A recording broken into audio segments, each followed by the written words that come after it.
નમસ્કાર દર્શક મિત્રો, હું છું રિપોર્ટર યાસીન બાબોર અને આપ જોઈ રહ્યા છો ફતેપુરા લાઈવ।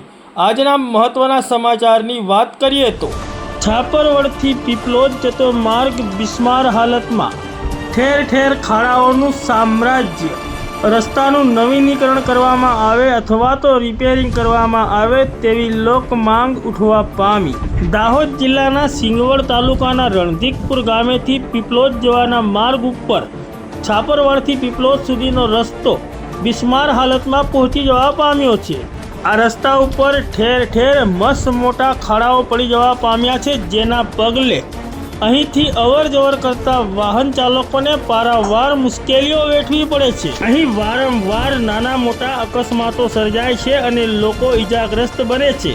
કેટલી વાર અહીં તો વાહનોના ટાયરો પણ ફાટી જાય છે અને ટાયરો પંચર પણ થઈ જાય છે, જેના લીધે પણ અહીં વારંવાર નાના મોટા અકસ્માતો સર્જાય છે અને વાહન ચાલકોને ઈજાગ્રસ્ત થવાનો વારો આવે છે। છાપરવડથી પીપલોદ જતો આ માર્ગ બિસ્માર હાલતમાં પહોંચી જતા અને અહીં ઠેર ઠેર ખાડાઓનું સામ્રાજ્ય થઈ જતા અહીંથી પસાર થતા વાહન ચાલકોને પારાવાર મુશ્કેલીઓ વેઠવાનો વારો આવ્યો છે, જેના પગલે અહીં ખાડાઓ પૂરવામાં આવે કે આ રસ્તાનું નવીનીકરણ કરવામાં આવે તેવી પ્રબળ લોક માંગ ઉઠવા પામી છે।